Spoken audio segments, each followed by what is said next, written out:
Hello people, welcome back into this channel, and in this video I will like to show you the way how to create a video call or voice call on a Google Chat application.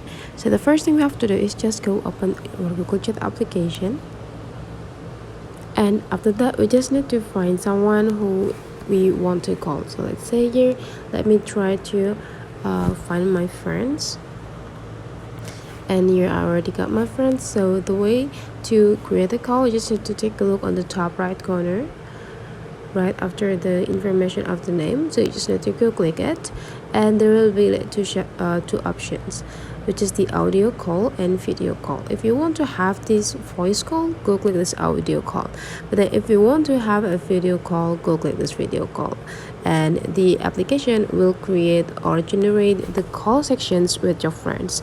So that is the way, guys, how to create a call on a Google Chat.